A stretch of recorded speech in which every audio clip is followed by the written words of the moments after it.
दोस्तों, आज की जो सच्ची घटना मैं आपको सुनाने वाली हूँ, बिहार में ही एक गांव लगता है जहानाबाद, वहाँ की है। वहाँ एक लड़की जो कि ज़्यादा पढ़ी लिखी नहीं रहती है, अभी वो बालिग नहीं हुई रहती है, जिसका काल्पनिक नाम किरण जो कि अपने पापा के साथ और अपने दादा के साथ गांव जहानाबाद में ही रह रही होती है। किरण और उसके परिवार में सब कुछ कुशल मंगल, यानी सब कुछ अच्छा चल रहा होता है।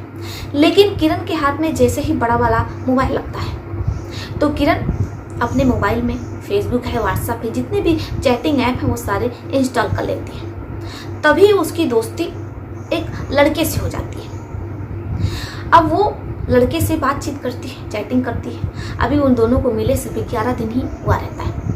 अब जो किरण रहती है उस लड़के से कहती है कि देखो, मेरी दोस्तें अपने बॉयफ्रेंड के साथ वो सब कुछ करती हैं जो कि शादी के बाद पति और पत्नी करते हैं। मेरा भी बहुत मन हो रहा है, मैं भी ये सब चीज़ें करना चाहती हूँ। अब जैसे ही लड़का सुनता है, जिसका काल्पनिक नाम राजू किरण से कहता है कि ठीक है, मेरा भी बहुत मन हो रहा है, चलो हम लोग कहीं मिलते हैं। किरण तैयार हो जाती है।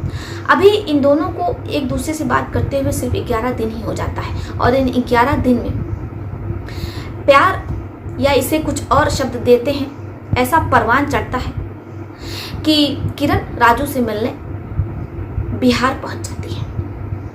अब जो राजू रहता है वो भी किरण का ही हम उम्र रहता है। उसके कई दोस्त रहते हैं जो कि बिहार में ही रह के अपना काम काज कर रहे होते हैं। दिन भर तो वो लोग रूम पर रहते नहीं हैं। अब राजू उन्हीं के रूम पर किरण को ले जाता है। फिर वो किरण से वो सब करने की कोशिश ही कर रहा होता है। तभी किरण को ब्लीडिंग होने लगती है।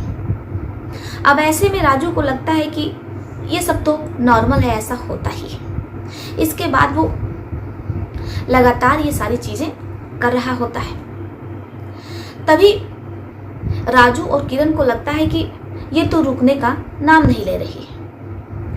अब इसके बाद राजू घबरा जाता है, किरण भी बहुत घबरा जाती है। कभी वो हाथ से रोकने की कोशिश करती है तो कभी कागज से, लेकिन लगातार जो बहाव था वो हो रहा था। अब किरण और राजू जी ने कुछ समझ में नहीं आता है कि करें क्या करें। अब ऐसे में जो राजू रहता है वो गूगल पर बैठ करके सर्च करने लगता है। ऐसे समय बीतता है, घंटा 2 घंटा निकल जाता है, लेकिन राजू को और किरण को कुछ समझ में नहीं आता है कि आखिर इसे रोकें तो कैसे रोकें। इसके बाद राजू, जबकि किरण बार बार बेहोश हो जाती है, उसके हाथ पांव ठंडे पड़ जाते हैं, राजू उस पर पानी का छींटा डालता है, उसे होश में लाने की कोशिश करता है। किरण होश में आती है, उसके बाद फिर से वो बेहोश हो जाती है। ऐसे सब कुछ कई बार होता रहता है, चलता रहता है। अब राजू और किरण को ये लगता है कि मामला कहीं हाथ से न निकल जाए, इसलिए वो और उसके दोस्त यानी राजू अपने दोस्तों को फ़ोन करता है। तो दोस्त उसके आनंद फानंद में रूम पर पहुंचते हैं और किरण को वो लोग कंधे पर ले करके, यानी कि लाद करके हॉस्पिटल पहुंचते हैं। जैसे हॉस्पिटल पहुंचते हैं, किरण जो कि सफ़ेद रंग की लेगी पहने रहती है। अब जैसे डॉक्टरों की नज़र पड़ती है तो उन्हें कुछ समझ में नहीं आता है, बाकी आप समझ ही सकते हैं, समझदार है। अब डॉक्टर काफ़ी ज़्यादा डर जाते हैं किरण को देख करके। वो तुरंत ही किरण के पास पहुंचते हैं और किरण की आंखें चेक करते हैं, उसकी सांस चेक करते हैं और वो राजू से कहते हैं कि ये लड़की तो अब नहीं रही, ये लड़की तो मर गई। अब जैसे ही राजू ये सुनता है तो उसे यकीन नहीं होता है। वो वहीं पर किनारे बैठ जाता है और जो उसके बाकी दोनों दोस्त रहते हैं वो भी थोड़ा पीछे हट जाते हैं। किसी को कुछ समझ में नहीं आ रहा होता है। अब जो डॉक्टर रहते हैं वो पुलिस वालों को फ़ोन कर देते हैं। जैसे पुलिस वालों को सूचना मिलती है वो राजू को गिरफ्तार कर लेते हैं। अब किरण के बारे में पता किया जाता है कि आखिर ये लड़की कौन है। तो पता चलता है कि लड़की जहानाबाद के गांव की रहने वाली है। वो अपने दादा और अपने पिता के साथ रह रही थी। उसके दादा को फ़ोन किया जाता है, पूरी बात बताई जाती है। दादा कहते हैं कि साहब, हमें नहीं पता कि हमारी बेटी क्या कर रही थी और वो एक लड़के से बातचीत भी करती थी, हमें इस बारे में कुछ भी नहीं मालूम। दादा तो साफ कह देते हैं कि वो पढ़े लिखे नहीं हैं, उन्हें नहीं पता कि आखिर उनकी बेटी मोबाइल पर किससे चैटिंग करती है। इसके बाद किरण के शव को घर वालों के हवाले कर दिया जाता है। किरण का अंतिम संस्कार हो जाता है।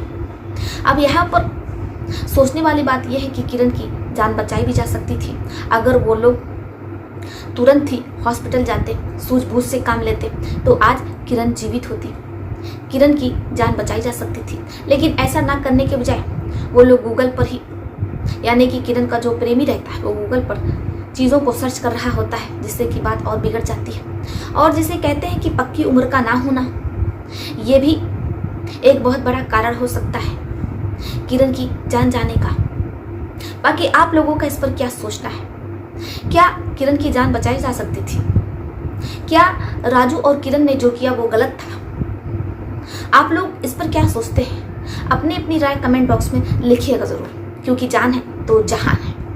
तो चलिए फिर चलते हुए मिलते हैं आपसे किसी और कहानी में। तब तक के लिए आप अपना, अपने परिवार का ध्यान रखिए। आदाब, नमस्कार।